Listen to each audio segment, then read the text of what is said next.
So in the first month of the Trump presidency, illegal border crossings have dropped 40% in a period where you usually see an uptick of 20%. That's about 31,000 to roughly 19,000 people. To paraphrase Joe Biden, this is a BFD, a big, fabulous deal. Seriously, we just slashed bad behavior nearly in half in a month. That's like Keith Olbermann losing 40% of his brain cells since Trump got elected, or Michael Moore losing a chin in 30 days, or Hillary losing Wisconsin, Michigan, and Pennsylvania in one day. It's what you call an achievement, and one that would be big news if there weren't other big news shooting into space like a T-shirt cannon every 12 minutes. The fact is, if you want stricter border enforcement, just announcing that idea can do half the job. The blind eye, once turned, is now wide open, and it's staring right back at you. Now that illegals know the welcome mat is gone, why take the trek? Certain capture becomes, in a way, its own wall. So get this, it's now as hard to get into America as it is to get into Mexico. And think about who this really helps and hurts. It hurts the ruthless coyotes who victimize the people they transport here. And it helps the folks who are no longer abused and raped by these ghouls. Trump just made Mexico great again. It's a shame that such success is overshadowed by early morning tweets. But maybe it's a good thing. While the media gets bogged down in words, deeds quietly get done. Maybe that's been the strategy all along. That was interesting. Kimberly, happy birthday, by the way. Oh, happy birthday. Yeah. All right. Widely rumored to be my birthday. It is. You never age, though. Cannot confirm or deny, right? Exactly. You're like Dorian Gray. Somewhere in an attic, there is a painting of you just getting old, but you stay young. In your attic. Yes. Well, That's not creepy. There's a lot of things in my attic, Kimberly, that belong to you. All right. Do you consider this an accomplishment? The whole thing an accomplishment? Yeah, well, yes. yeah, the 40% drop. Absolutely, but guess what? Everybody else is burying the lead, right? Because they want to take cheap shots at President Trump. They want to do anything they can to dismantle and delay his forward progress and momentum that he's had. This is a key area. He was very strong on this in terms of his campaigning throughout the election, and now he is actually returning dividends to the American people and delivering on his promises. So this is great for the supporters. It's bad for the detractors, because this kind of facts and progress make them uncomfortable. It's interesting, Eric. It's almost because of the change in policy, right, that has caused this. So he says he empowers his border agents to go after illegals and actually catch them instead of the old catch and release that Obama. And by the way, when Obama administration or border agent under the Obama administration catch and release an illegal coming across, they counted that as a deportation. Right. So that's why you're seeing a lot of the numbers go down, because now border agents actually catch them and they don't release them. And guess what happens when there's a penalty to an activity, to doing something? That activity goes down. When you get caught, they realize we're not going to do this anymore. I'm thrilled that we're leading this show with this. I mean, I am just so happy that we're not like, you know, every other show and every other network, even on this network, where we're just ad nauseum going at this Obamacare thing. We're going to get to it, but this is big news.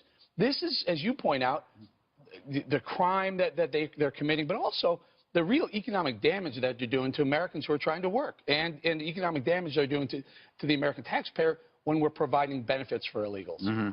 What do you think, Lisa? Do you think this is temporary? Like they're kind of like waiting until everything cools down, or is this going to be a permanent change, you think? No, I think it's going to be a permanent change. And in short, I would just say, duh. Like, what do you think happens when the President of the United States says, hey, we are actually going to follow the laws on the books, and the illegality at the border is going to stop? Of course that's going to be a deterrent. And what I found interesting also is, because if you look at the numbers, that October before the election, they saw, I think it was nearly 67,000 illegal immigrants that tried crossing the border, which is basically back to that 2014 when we saw that summer of the border surge from individuals coming from Central America. So I wonder why right before the election we saw this, record high number of individuals or illegal immigrants trying to cross into the country. Why, Juan? Yeah, why, Juan? I was looking at you, my friend. Hello, Juan. Hello, Juan. Is this cause and effect? is this strictly a correlation? It's coincidental that this is happening, or is it cause and effect? What Trump is doing has caused this to happen, and how do you feel about that? Well, I think it probably is cause and effect. I think the rhetoric is amped up, and it's anti-immigrant rhetoric. Illegal immigrant. No, I think overall anti-immigrant. I'm very pro-immigrant, but anti-illegal well, immigrant. I am too, but I think that the Trump rhetoric is anti-immigrant, and I think. Well, let me just finish the thought. He married an immigrant. That's fine, but he's not talking about That's very Mexicans. positive. You know what I mean? Yeah. But he had to marry a Mexican? No, I'm saying the kind of what you're seeing here is anti-immigrant rhetoric. And remember, most of the immigrants, both legal and illegal, are Mexican, right? So just think about that. But here's my point to your talking point, which is that yes, I do believe that President Trump's rhetoric has had an effect because I think people think, this is not welcoming. But I hear some bigger effects that are reflected in the fact that there's a net zero migration at the border now for some time. And the key reasons there are, one, the Great Recession that took place. Two, I think that there's 8 years ago. Yes, and that's what, it drove it down. We have seen since going back 50 years, this is just about the lowest point for people crossing that border legally or illegally, Eric. So what you got there? But I think you do have stricter enforcement and you have more deportation. President Obama had record deportation. I'm saying this. Far more than Bush and Clinton. All of that contributed to what is the big picture here. So what Greg's talking about is for the last 2 months. I didn't say he was a bad guy. Well, no, you said that his rhetoric is anti-immigrant. I agree with that. No, you said that, so you agree with yourself. So you agree with yourself, which is charming. Except his rhetoric isn't anti-immigrant. In fact, he has a wholehearted approach to welcome immigrants, but we should not, giant door. And we should not be allowing people who are criminal recidivists to re-enter this country in a revolving door over and over again. I think the big news today was when Mitch McConnell said, the Senate Majority Leader said, when they asked him, who's going to build that wall? Who's going to pay for that wall? Is Mexico going to pay for that wall? He said, no. Why do you think Mitch McConnell has a say in who's going to pay for the wall? Oh, you don't think that the Senate has anything to do with approving the money? I think the House will approve it.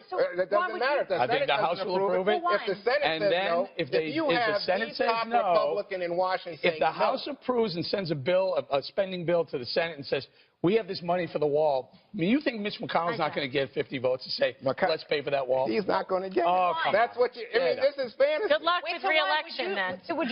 So President Trump has said a nation without a border is not a nation. Do you disagree with that? Do you not think that sovereign nations have a right to control their borders or control illegality at the border? That's not the issue that's really on the table today. The issue really is the 11 or 12 million on illegal immigrants coming into the United States. How do we not have the right to control that? No. As Eric was saying, or was it Greg? We've had a record number of deportations under President Obama. Low under President Trump just now. It's interesting. I think the lowest monthly I'm sorry, total. Greg, but the reason why I said that one is you claimed that there was net zero migration because of the bad economy, and I said, last year and the year before were record deportations under a president, any president. So what happened in the last month or so? They stopped emigrating? They stopped immigrating? Yeah, immigrating and emigrating. They stopped coming here. What we're saying is that people are leaving. In other words, there are people who are leaving because of economics less. In the last month? No. Over this period.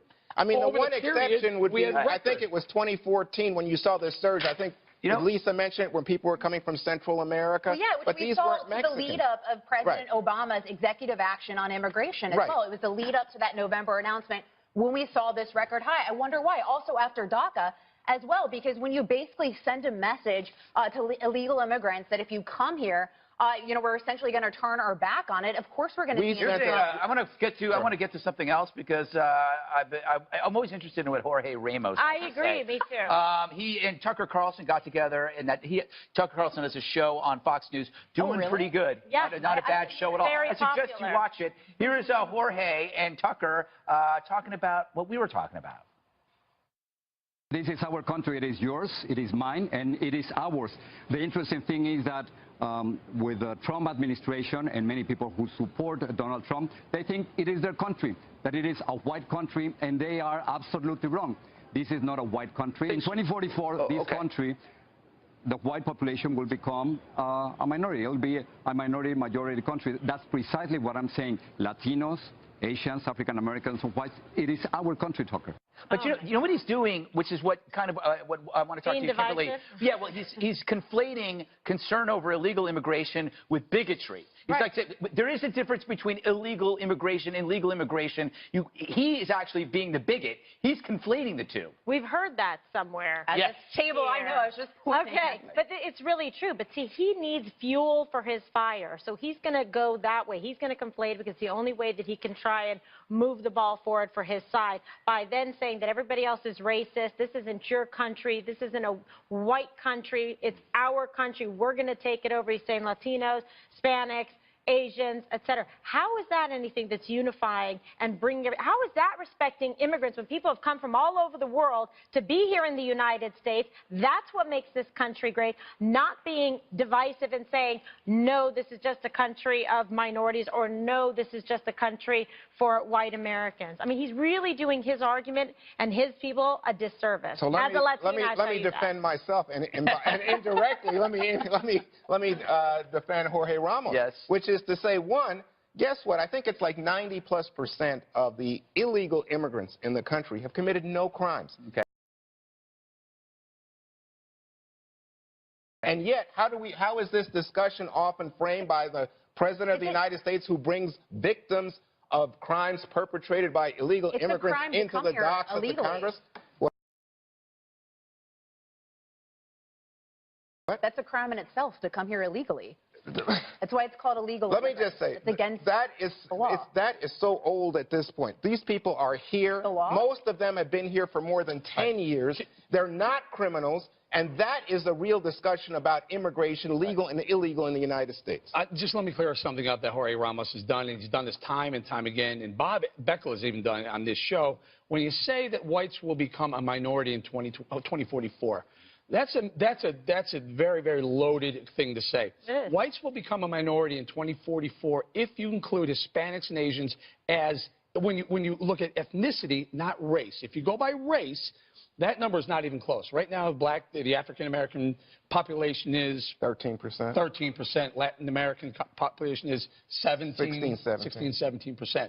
So in order for whites to become the minority in race, it'll happen, but it'll happen a lot further down the road. And also, Jorge Ramos is bringing it up in a way to gin up fear. Of course. That's all he's doing. He's just saying, like, you guys, this is going to... It's like, I don't care. I honestly don't care what the country looks like. I think he was using it defensively, Greg. So what? Greg, I think he was using it defensively. He's saying that he thinks Trump is stirring up white resentment against... And what is he doing? Exactly. What a hypocrite. What is he doing? Honestly, he's a provocateur. That's what he is. And he doesn't equip himself with the facts. So enough of him.